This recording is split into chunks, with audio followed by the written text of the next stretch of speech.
Tour du Rwanda zifashe gute imyiteguro ku munsi w'ejo ni prologue izabera mu mujyi wa Kigali, ariko si Tour du Rwanda igiye gutangira. Mu by'ukuri twebwe duhagaze gute?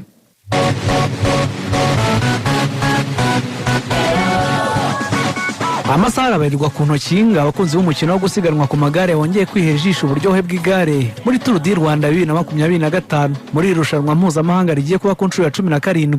U Rwanda ruzaba rufitemo amakipe ane muri 15 azarikina. Mu bakinnyi 75 bazitabiriye Tour du Rwanda, abakinnyi 16 b'Abanyarwanda nibo bazakina irushanwa ry'uyu mwaka, aho bazaba bagabanyije mu makipe 5 atandukanye. Muhoza Moise namwe mu Banyarwanda bakurikiranira hafi umukino w'amagare avuga ko iyi Tour du Rwanda ya 2025 izaba yari ishiraniro. Ni iryo siganwa rya mbere ku mugabane wa Afurika, ni ukuvuga ngo niryo riri kuri urwo rwego. Buri gihe biba byitezwe, buri gihe ibihugu byo muri Afurika cyane cyane biba byifuza kurisiganwa, ndetse n'amakipe y'i Burayi aba yifuza kuba yaza gutangira umwaka, cyane cyane ko sezo yo mu mukino wo gusiganwa ku magare itangira muri kino gihe. Hari aba yifuza kuza kugerageza kureba urwego rw'abakinnyi bayo bavuye mu makampu, cyangwa se benda kuza gutangira andi makampu y'amasiganwa akomeye. Mu bakinnyi bakomeye bazitabira Tour du Rwanda harimo Enoch Malbranc wegukanye Tour du Rwanda 2023.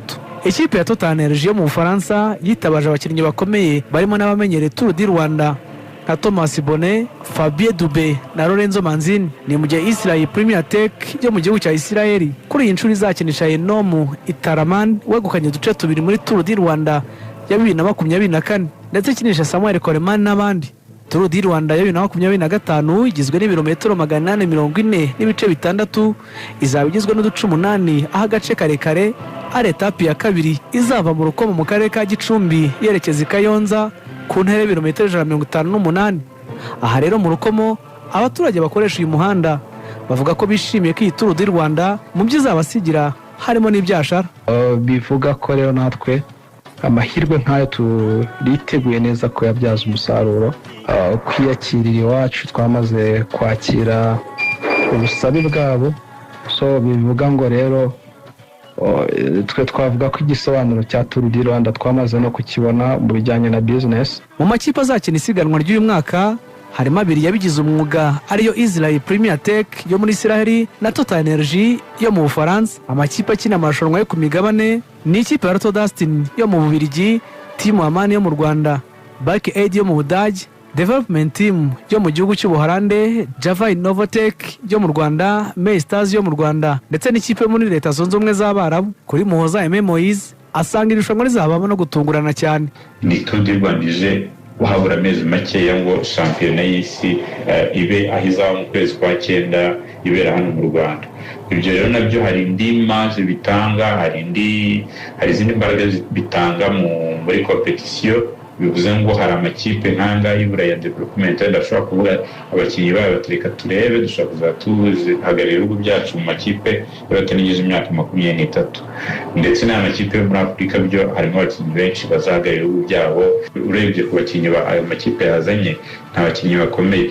Harimo ikipe nka Israel Premier Tech yazanye sprinter watwara etape 2 yitwa Itama Enon, ni umunya-Israel yari yatwaye etape i Kayonza, atwara etape i Nyaruguru. Ni mu gihe kandi amakipe y'ibihugu harimo u Rwanda, Angola, Afrika y'Epfo, Eritrea, Ethiopia ndetse na Centre Mondial de Cyclisme igizwe n'amakipe ya Afrika avanze. Nubwo atemeza ko Abanyarwanda bashobora gutwara Tour du Rwanda, Muhoza Moise avuga ko Abanyarwanda bashobora kuzitwara neza muri iyi Tour du Rwanda.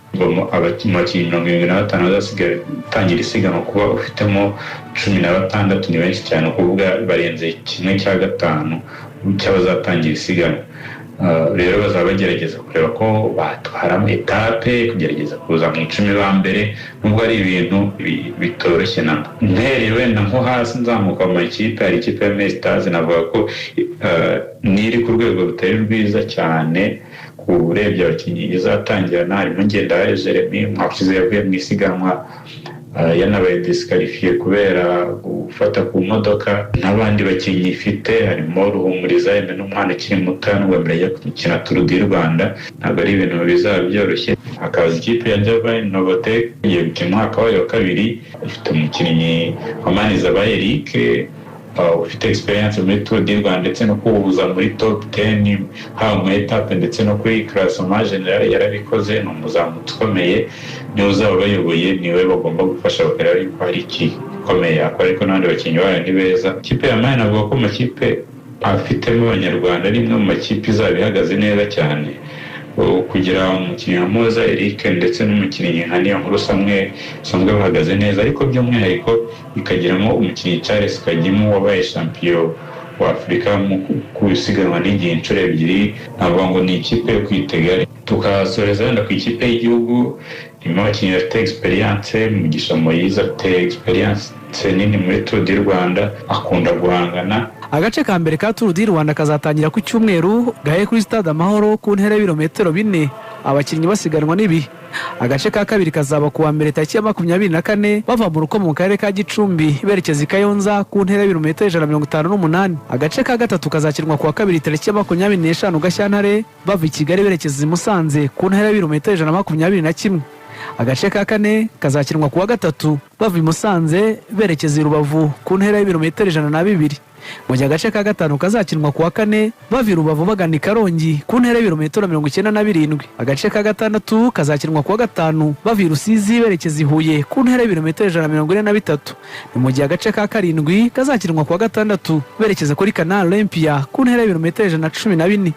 Agace ka nyuma kazakinwa ku cyumweru tariki ya 2 Werurwe ibirometero 73 izakorwa mu mujyi wa Kigali. Kuva Tour du Rwanda yajya ku rwego rwa kabiri n'igice kimwe nta munyarwanda urayitwara.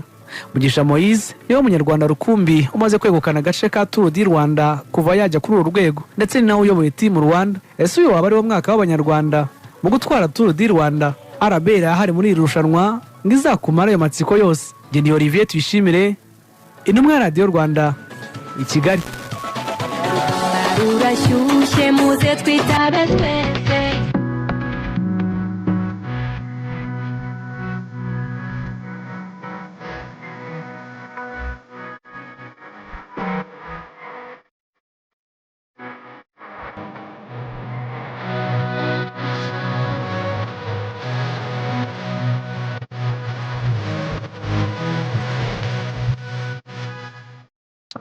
Akoze cyane rero Eric Ndagijimana, ndumva rwose ibintu byose byumvikana neza cyane. Tour du Rwanda rero kwizigira, ngira ngo Eric yadukoreye inkuru isobanura ibintu byose, ariko dufite abanyamakuru bacu barimo Rugangura Axel azaba ari muri Tour du Rwanda ndetse na Olivier Tuyishimire bazaba bari muri Tour du Rwanda kugira ngo ntihagire ikintu na kimwe tuzigera tubura. nagira ngo mbabwire ko amakipe agomba kuza mu Rwanda